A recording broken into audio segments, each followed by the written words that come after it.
Di samping, mendengar perkataan Qin Chen, leluhur buaya Void terkejut dan tidak bisa menahan kepalanya untuk melihat ke atas. Bahkan penguasa penjara hitam sedikit terkejut, dan penguasa domain jiwa serta orang lain yang diselimuti dan terikat oleh rantai sungai serangga hitam pekat yang tak terhitung jumlahnya di kejauhan bahkan lebih tercengang. Bukankah ini kekuatan Kaisar Agung? Bukankah kekuatan sekuat itu adalah kekuatan Kaisar Agung? Apakah kamu bercanda, Nak? Mengapa kamu mengatakan bahwa kekuatanku bukanlah kekuatan Kaisar Agung? Aura yang mengejutkan tiba-tiba keluar dari tulang yang layu. Aura menakutkan itu seperti badai, melonjak dengan cepat di aula, seperti guntur, dan mengandung kemarahan yang menakutkan. Di bawah aura ini, penguasa domain jiwa dan yang lainnya merasakan penindasan yang kuat, dan menjadi sulit untuk bernapas. Namun, Qin Chen tidak mengubah ekspresinya di bawah aura ini. Melihat ekspresi penguasa domain jiwa dan yang lainnya, dia tidak bisa menahan cemberut dan berkata, "Kalian semua adalah orang kuat teratas di tanah terlantar ini, pernahkah kamu melihat Kaisar Agung? Atau lebih tepatnya, tidak pernahkah kamu melakukan kontak tatap muka dengan Kaisar yang sebenarnya? Tidak bisakah semua orang membedakan kekuatan yang begitu mudah dibedakan?" Mendengar ini, ekspresi semua orang membeku. Leluhur buaya Void tertegun dan berkata, "Tuanku, apa identitas Kaisar Agung? Meskipun kami dianggap kuat di dunia bawah, kami hanya berada di wilayah kami sendiri, tetapi Kaisar Agung dapat menguasai suatu wilayah di dunia bawah.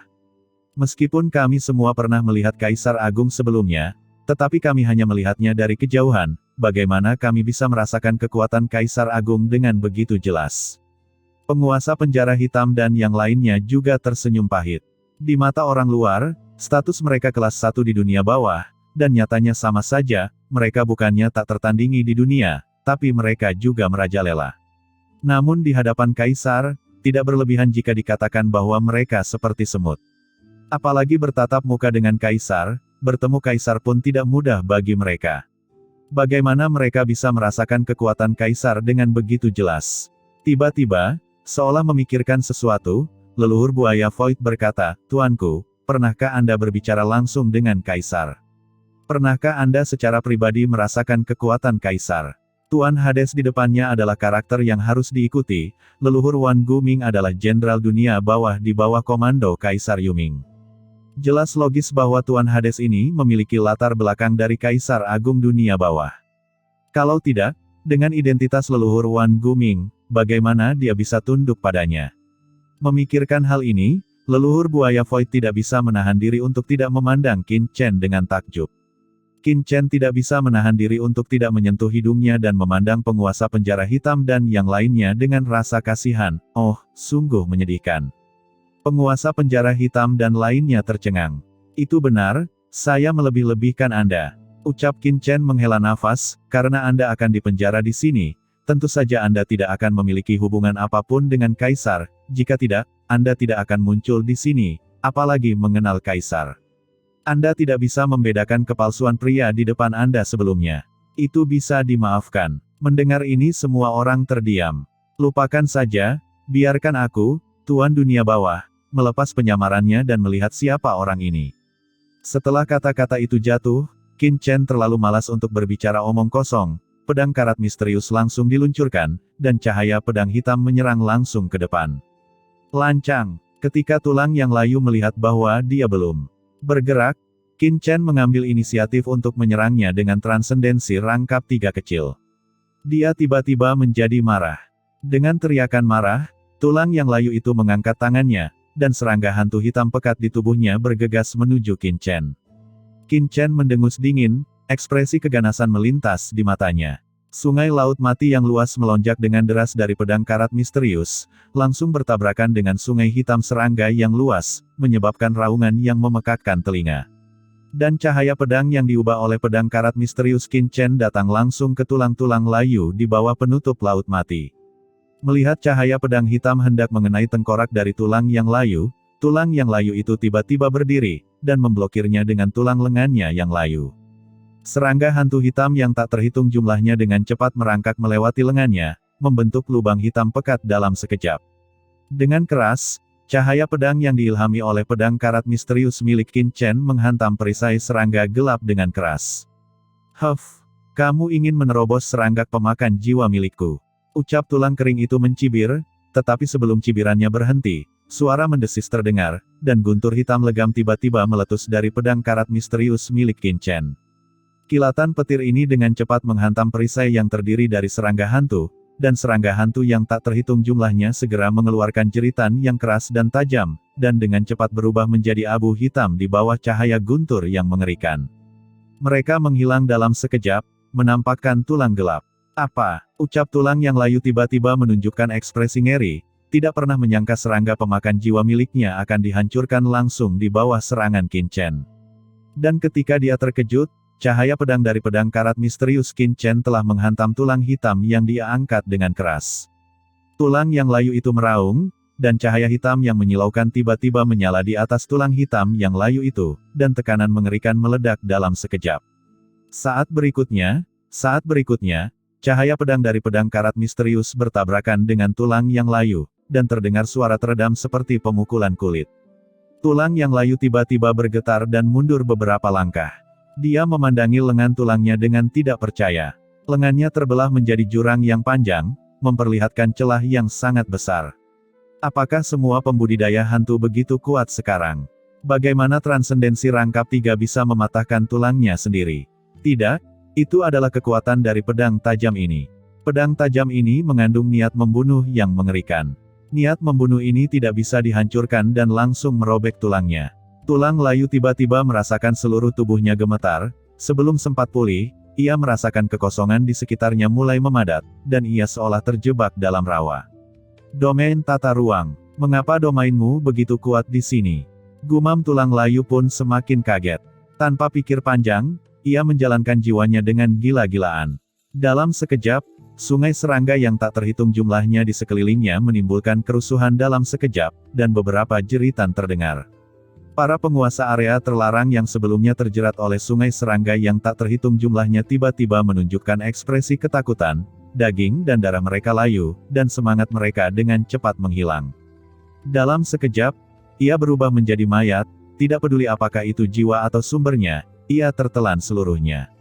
Di antara banyak penguasa area terlarang yang telah ditahan sebelumnya, hanya penguasa domain jiwa yang masih melawan. Rune jiwa, berevolusi di tubuhnya. Rune ini sangat aneh, seolah-olah dia berada di kehampaan lain, dan mampu mengurangi kekuatan melahap jiwa dari tulang yang layu ini. Ini adalah metode rahasia jiwa penguasa domain jiwa. Metode rahasia inilah yang memungkinkan dia memperlambat kecepatan melahap jiwanya, dan juga memungkinkan dia untuk menolak untuk saat ini, melihat mayat para penguasa area terlarang yang telah berubah menjadi mumi di sekelilingnya, matanya penuh ketakutan yang tak ada habisnya. Hah, saya tidak menyangka ada kultivator hantu di sini yang mempraktikkan jalur jiwa. Ada rasa dingin di lubang pupil tulang layu. Kalau begitu biarkan kamu hidup lebih lama. Setelah kata-kata itu jatuh, setelah melahap beberapa penguasa area terlarang, tulang yang layu langsung bersinar dengan kilau, dan sungai serangga yang tak terhitung jumlahnya di sekitar mereka tiba-tiba menimbulkan kerusuhan, dan serangga pemakan jiwa yang padat berkumpul. Dengan napas berdebar-debar, dia bergerak menuju Qin Chen seketika. Qin Chen mencibir dan memandang penguasa penjara hitam, apa yang masih kamu lakukan? Penguasa penjara hitam tampak tercengang, dan bahkan mengaktifkan harta karun penyucian, leluhur buaya Void, dan buru-buru mengambil tindakan. Dengan keras, dua aura yang mengerikan langsung ditekan dan dengan cepat bertabrakan dengan sungai serangga yang luas, seperti karang di ombak. Pada saat ini, Qin Chen mencibir, dan api iblis teratai hijau kekacauan di tubuhnya langsung memenuhi udara. Setelah memasuki area terlarang ini, Qin Chen sudah memahami bahwa api teratai hijau kekacauannya memiliki daya mematikan yang kuat terhadap apapun di dunia bawah. Melihat Qin Chen mempersembahkan bola api, tulang layu mendengus dingin dan tidak berkata apa-apa. Jika serangga pemakan jiwa takut api, ia tidak akan mampu bertahan hari ini. Tapi apa yang tidak dia duga adalah ketika api menyala, dia tiba-tiba menjerit, dan serangga pemakan jiwanya tiba-tiba berderak dan meledak di bawah api teratai hijau kekacauan milik Qin Chen, dan segera serangga pemakan jiwa itu berubah menjadi abu terbang. Melihat serangga pemakan jiwanya menjadi abu satu persatu oleh api langit Qin Chen seperti abu terbang, tulang layu sangat cemas di dalam hatinya. Dia benar-benar tidak mengerti mengapa dia bertemu dengan seorang pembudidaya hantu mesum yang menakutkan ketika dia pertama kali keluar. Bahkan jika serangga pemakan jiwanya telah lapar selama bertahun-tahun yang tak terhitung jumlahnya, dia dapat dengan mudah melawan seorang pembudidaya hantu yang berada di luar puncaknya. Tetapi pada saat ini, serangga pemakan jiwa tidak mampu menahan nyala api hijau yang aneh ini, yang membuatnya merasa takut dan marah. Sekarang serangga pemakan jiwa ini adalah nyawanya, dan kehilangan salah satu dari mereka akan berakibat fatal. Selama dia memulihkan kekuatan serangga pemakan jiwa ini, tidak peduli seberapa kuat nyala api di dunia bawah, selama itu bukan api setingkat kaisar, dia tidak akan takut.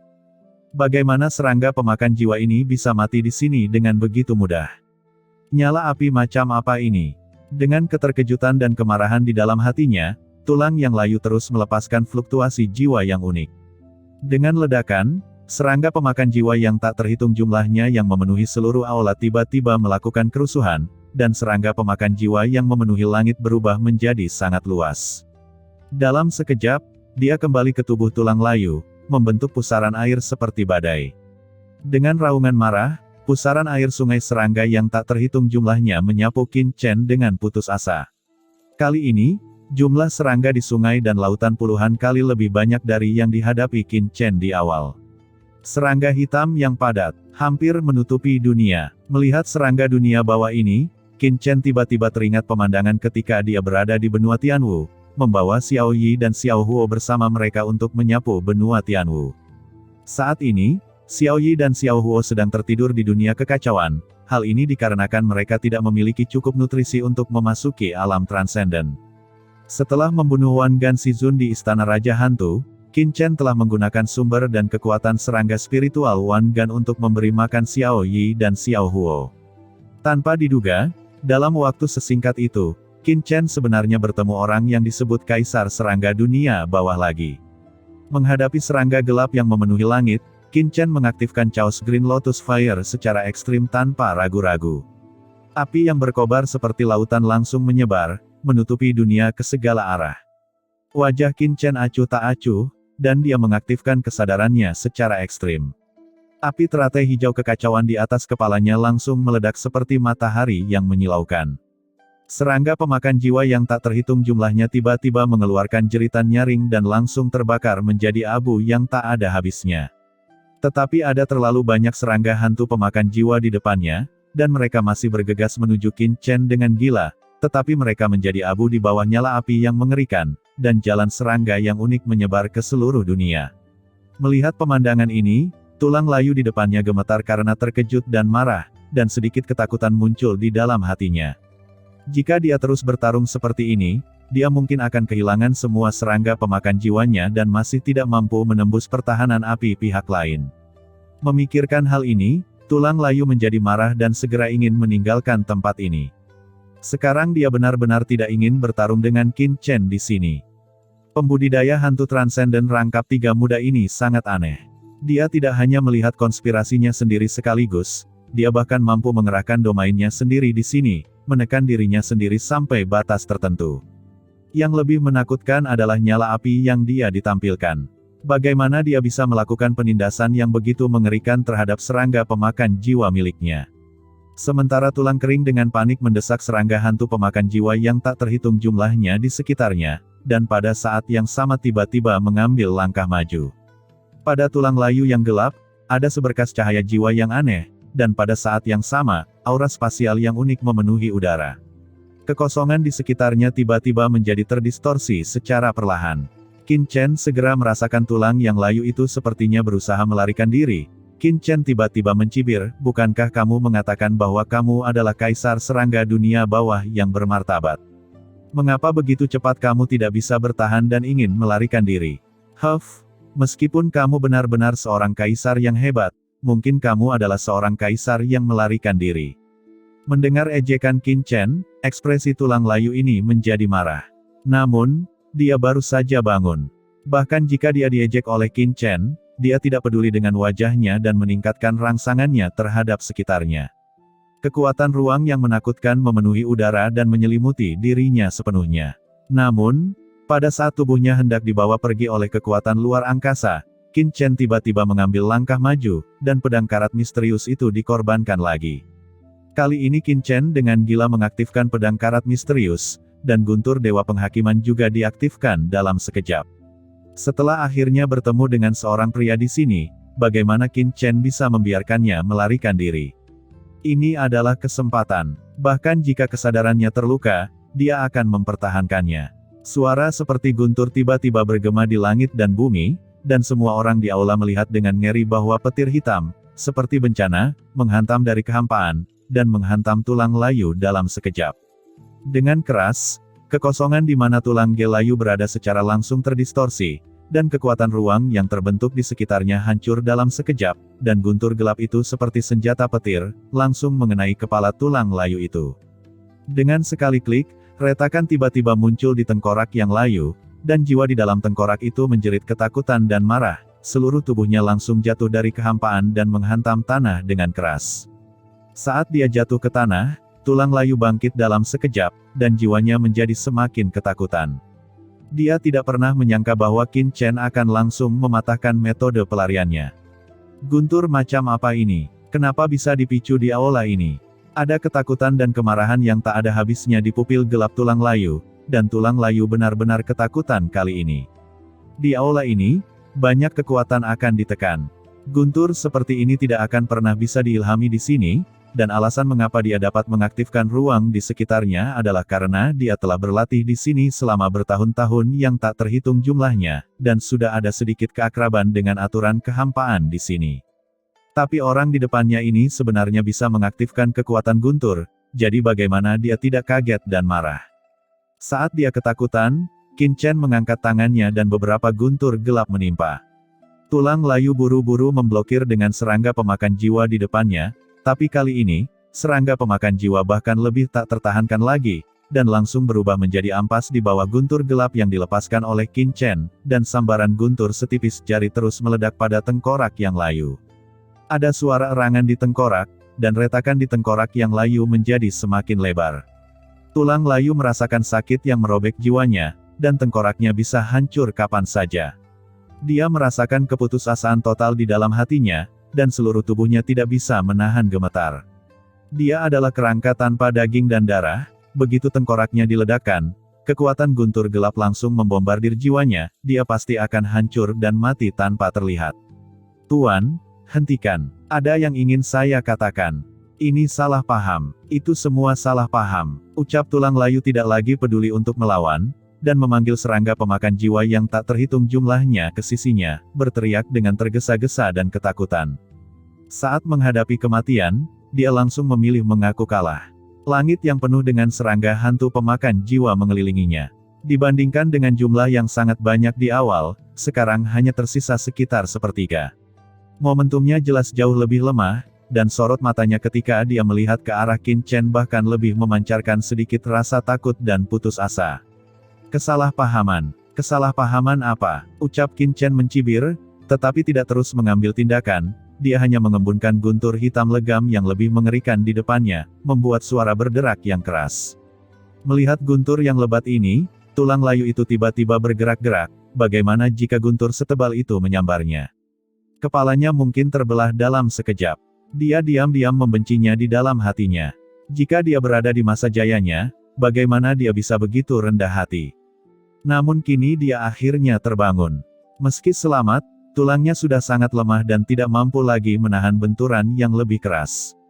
Tuan, saya sebenarnya bukan kaisar serangga dunia bawah, tetapi serangga spiritual yang pernah berada di samping kaisar. Alasan mengapa saya menyerang Anda sebelumnya hanya untuk bertahan hidup. Saya berharap demi kaisar serangga dunia bawah, Anda akan memberikan saya jalan untuk bertahan hidup. Ucap tulang layu itu berkata dengan tergesa-gesa dan ketakutan. Mendengar ini, hati Qin Chen tergerak, namun ekspresinya tidak berubah sama sekali. Ia hanya mencibir dan berkata, jika kamu ingin bertahan hidup, bukan tidak mungkin. Singkirkan serangga pemakan jiwamu dan paparkan jiwamu pada kesadaran ilahi dari penguasa dunia bawah ini. Biarkan penguasa dunia bawah ini memasang segel di kesadaranmu, dan aku, penguasa dunia bawah, mungkin mempertimbangkan untuk tidak terus mengambil tindakan. Apa? Menanamkan segel. Gumam tulang layu bergetar, dan aura di tubuhnya melonjak lagi, mengandung sedikit kemarahan. Melihat tulang layu akan meledak dengan momentum lagi, Qin Chen mencibir dan tidak mengatakan apapun yang tidak masuk akal. Guntur gelap tebal di depannya tiba-tiba bergetar dan berderak. Kekuatan guntur yang mengerikan langsung mengunci tulang layu di depannya. Tunggu sebentar, aura kemarahan dari tulang layu tiba-tiba menghilang, dan dia buru-buru berteriak ngeri. Apakah kamu sudah memikirkannya dengan jelas? Ucap Qin Chen mencibir dan berkata dengan ekspresi acuh tak acuh, kamu pasti sudah lama disegel di aula ini kan? Tubuh dari tulang yang layu itu telah sangat usang. Adapun jiwa, diperkirakan sangat lemah di bawah kekuatan melahap yang aneh antara langit dan bumi. Selama aku meledakkan tengkorakmu, aku tidak perlu mengambil tindakan sama sekali. Kekuatan melahap dunia akan melahap jiwamu sepenuhnya dan membuatmu menjadi orang gila. Akhirnya, kamu akan sama dengan mereka yang awalnya dipenjara di sekitarmu. Sama seperti orang-orang di sini, mereka mati karena kehabisan jiwa, hanya menyisakan kerangka mereka. Kamu harus berpikir lebih hati-hati. Aku tidak punya kesabaran untuk berbicara omong kosong denganmu. Ucap Qin Chen berkata dengan acuh tak acuh, dengan cahaya yang tajam di matanya, dan guntur gelap di depannya meletus dengan tekanan mengerikan yang menyapu langit, mendistorsi kekuatan di aula. Bagaimana kamu tahu bagaimana orang-orang ini mati? Ucap tulang layu itu tiba-tiba terkejut. Apa yang aneh tentang ini? Ucap Qin Chen mencibir, aku juga tahu bahwa alasan mengapa kamu menyegel diri sendiri adalah untuk mencegah hilangnya jiwamu. Kamu seharusnya memiliki 2 sikat untuk bertahan di aula ini sampai sekarang, dan sekarang kamu akhirnya keluar dari masalah, kamu tidak ingin mati begitu saja di sini bukan? Setelah Qin Chen selesai berbicara, dia mengangkat tangannya dan menggedor, tombak guntur gelap langsung melayang di atas tulang layu. Guntur yang mengerikan melonjak di atas ujung tombak. Selama dia memiliki perlawanan, itu akan menusuk dengan keras. Guntur yang mengerikan menghalangi seluruh tubuhnya, membuat tulang layu langsung putus asa. Aku berjanji padamu. Ucap tulang layu mengertakkan gigi dan langsung mengeluarkan jiwanya. Di aula ini, semua kekuatan ditekan. Ditambah dengan identitasnya sendiri, tidak mudah bagi pihak lain untuk menggunakan segel jiwa. Selama masih ada kesempatan, saya mungkin masih bisa kabur. Kamu bijaksana, ucap Qin Chen terlalu malas untuk peduli dengan pikiran tulang layu. Ketika dia mengangkat tangannya, tanda jiwa yang berisi sedikit guntur tiba-tiba muncul di ujung jari Qin Chen dan dengan cepat mendarat di jiwa tulang layu. Di atas segel guntur ini, Qin Chen membawa jejak kekuatan guntur gelap penghakiman. Bagaimanapun, tulang layu di depannya sangat kuat. Jika dia tidak terlalu lemah dan tertahan oleh api teratai hijau kekacauan miliknya sendiri dan guntur gelap penghakiman, mustahil baginya untuk mengalahkannya. Ketika tanda jiwa jatuh, tulang layu terasa bergetar di sekujur tubuhnya, dan tekanan yang begitu kuat sehingga dia tidak bisa menahannya melonjak masuk. Dalam sekejap, tanda jiwa muncul di benaknya. Begitu tanda jiwa ini muncul, tulang layu segera merasa bahwa hidup dan matinya sepenuhnya dikendalikan oleh pria di depannya. Dengan satu pikiran, pihak lain dapat meledakkan segel jiwa dan meledakkan dirinya sampai mati di sini. Apa sebenarnya kekuatan ini? Gumam tulang layu terkejut, dia yang awalnya ingin berpura-pura ditundukkan oleh segel dan bersiap untuk melarikan diri secara diam-diam, tiba-tiba menunjukkan sedikit ketakutan di hatinya. Setidaknya dengan kekuatan jiwanya saat ini, mustahil untuk lepas dari kendali jiwa ini. Tuanku, bisakah Anda menghilangkan guntur gelap itu sekarang? Ucap tulang layu memandang tombak guntur di atas kepalanya dengan gemetar, dan berkata dengan ketakutan, takut Qin Chen akan membunuhnya jika dia tidak hati-hati. Qin Chen mengangkat tangannya, dan tombak guntur tebal yang tergantung di udara langsung menghilang, berubah menjadi guntur dan menghilang ke seluruh langit. Pada saat yang sama, api teratai hijau kekacauan di atas Qin Chen langsung diserap ke dalam tubuhnya dan kembali ke langit di atas lautan jiwa. Oke, kalian semua singkirkan Ming Bao, tidak apa-apa. Ucap Qin Chen menoleh dan menatap penguasa penjara hitam dan leluhur buaya Void, dan berkata dengan tenang. Tidak, apakah semuanya baik-baik saja? Ucap penguasa penjara hitam dan leluhur buaya Void memandang segala sesuatu di depan mereka dengan kaget, merasa sedikit bingung dalam pikiran mereka. Apa yang terjadi? Melihat tulang layu yang gemetar seperti anjing yang berduka, dan kemudian melihat diri mereka sendiri yang menunggu dalam formasi ketat, seolah-olah mereka akan bertarung sampai mati, penguasa penjara hitam dan leluhur buaya Void hanya merasa otak mereka tidak cukup. Kekuatan yang terekspos oleh tulang hitam layu di depannya pasti membuat penguasa penjara hitam sangat ketakutan. Penguasa penjara hitam bahkan merasa bahwa dia mungkin akan jatuh di sini kali ini. Tapi dia tidak pernah membayangkan berapa lama waktu yang dibutuhkan. Qin Chen mengalahkan pihak lain, dan orang kuat yang membuatnya ketakutan dicetak dengan tanda jiwa oleh Qin Chen, itu seperti mimpi. Saudara Hades, dia, ucap penguasa penjara hitam tampak tidak percaya, dan harta api penyucian di kepalanya bahkan menstimulasi aura aturan. Apakah kamu tidak melihatnya? Orang ini telah ditundukkan olehku.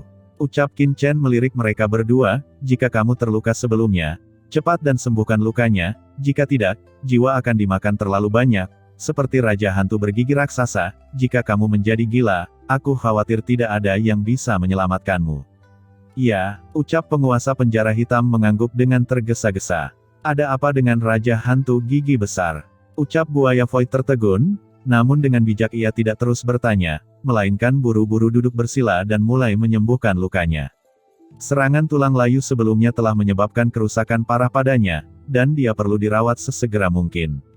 Penguasa domain jiwa di samping telah duduk bersila untuk pertama kalinya, dengan wajah pucat, mengaktifkan jiwanya untuk memperbaiki jiwa yang rusak. Di antara gelombang orang sebelumnya, dialah satu-satunya yang masih hidup. Qin Chen mengambil satu langkah ke depan dan mendatangi tulang layu. Tulang layu terkejut dan buru-buru memberi hormat dengan hormat tuanku. Qin Chen berkata dengan tenang, katakan padaku, siapa kamu dan mengapa kamu disegel di sini? Tuanku, bawahan ini adalah serangga hantu yang pernah berada di samping kaisar serangga dunia bawah. Belakangan, karena kesalahannya, dia dipenjarakan di sangkar laut mati pada zaman dahulu untuk menebus kesalahannya. Ucap tulang layu itu dengan tergesa-gesa. Apakah benar ada kaisar serangga dunia bawah? Ucap Qin Chen terkejut. Ini, tuanku, apakah Anda tidak pernah mendengar nama kaisar serangga? Ucap tulang layu terkejut dan berkata dengan hati-hati. Apakah dia terkenal? Apakah saya perlu tahu namanya? Ucap Qin Chen melirik tulang layu itu. Bukan itu maksud saya. Ucap tulang layu melambaikan tangannya dengan tergesa-gesa. Bagaimana kaisar serangga dunia bawah dibandingkan dengan 4 kaisar agung di dunia bawah? Ucap tulang layu tertegun dan berkata lagi. Sambil tersenyum pahit, ini secara alami tidak ada bandingannya. 4 kaisar besar dunia bawah adalah 4 kaisar paling bergengsi di dunia bawah pada zaman kuno. Mereka masing-masing mengendalikan 4 penjuru dunia bawah. Meskipun dunia bawah sangat luas, 4 kaisar agung mengendalikan 4 penjuru. Wilayah ini sebenarnya hanya menempati sebagian kecil dari dunia bawah. Banyak tempat di dunia bawah adalah tanah terlarang dan tidak memiliki pemilik, tetapi di zaman kuno, nama 4 kaisar agung secara alami yang paling terkenal dan paling berkuasa. Sedangkan kaisar serangga, dia hanya tinggal di sudut. Tidak peduli dalam hal ketenaran atau kekuasaan, dia tidak bisa dibandingkan dengan 4 kaisar agung. Adapun kekuatannya, dia juga seharusnya kalah dengan 4 kaisar agung. Ucap tulang layu menjelaskan dengan cermat. Apakah ada banyak kaisar besar di dunia bawah pada zaman kuno? Ucap Qin Chen mengerutkan kening. Sejauh ini, dia telah mendengar tentang 5 atau 6 kaisar agung. Tulang layu berpikir sejenak dan berkata, yah, bawahan ini hanyalah serangga hantu di bawah komando kaisar serangga dunia bawah. Dunia bawah sangat luas dan tidak terbatas. Orang kuat tingkat kaisar hidup dalam pengasingan dan jarang keluar. Berapa banyak kaisar apakah ada di dunia bawah pada zaman kuno? Bawahan ini tidak tahu, lagi pula, bawahan ini hanyalah seekor serangga. Qin Chen melirik tulang layu. Ada energi jahat yang mengerikan mengalir di tulang-tulang gelap, yang tingginya hampir 10 kaki. Meskipun tulang-tulang itu bukan manusia, mereka jelas bukan tulang arthropoda. Tampaknya memahami keraguan di hati Qin Chen, tulang layu itu buru-buru berkata, Tuanku, mayat ini saya peroleh ketika saya mengambil seorang pembudidaya hantu. Adapun tubuh saya, sebenarnya adalah serangga hantu pemakan jiwa ini. Kata-kata itu jatuh. Sisa serangga pemakan jiwa dengan cepat berkumpul di sekitar tulang layu, dan sejumlah besar serangga pemakan jiwa langsung berubah menjadi serangga raksasa, berwarna hitam pekat dan memancarkan kilau dingin. Saat serangga besar itu terbentuk di depannya, Qin Chen tahu bahwa tulang layu itu tidak berbohong. Serangga hantu pemakan jiwa yang tak terhitung jumlahnya yang sebelumnya dimusnahkan Qin Chen diubah menjadi tubuh berdaging dari tulang yang layu ini. Penguasa penjara hitam dan orang lain yang baru pulih dari luka-luka mereka juga memperhatikan di sini. Ketika dia melihat sungai serangga yang tak terhitung jumlahnya berubah menjadi serangga, wajahnya tiba-tiba menunjukkan ekspresi ngeri, dan pada saat yang sama, dia berbalik dengan lemah. Para ahli terkemuka di tanah terlantar telah dikalahkan oleh seekor serangga sebelumnya. Ini sangat memalukan. Qin Chen juga sedikit terkejut. Alasan mengapa tulang layu ini bisa ditangkap olehnya sebelumnya bukan hanya karena api teratai hijau kekacauan dan guntur gelap penghakiman miliknya dapat menahan pihak lain, tetapi juga karena pihak lain sangat lemah setelah disegel selama jutaan tahun yang tak terhitung jumlahnya. Tapi Qin Chen tidak terkejut bahwa serangga yang sangat lemah yang telah disegel selama bertahun-tahun memiliki kekuatan bertarung seperti itu. Serangga di bawah komando Kaisar begitu kuat, tapi bagaimana dengan Kaisar sendiri? Tapi sekarang bukan waktunya untuk mengkhawatirkan apakah Kaisar serangga dunia bawah itu kuat atau tidak. Qin Chen memandang serangga hantu dan mengerutkan kening, mengapa kamu di sini, dan tempat apa ini? Tugas paling mendesak adalah mencari tahu kebenaran tentang tempat ini dan menemukan cara untuk pergi. Tuanku, tempat ini seharusnya menjadi inti keramba Laut Mati dan tempat lahirnya keramba Laut Mati. Adapun alasan bawahan ini ada di sini, ceritanya panjang. Ucap serangga pemakan jiwa menghela nafas dan segera menceritakan semuanya.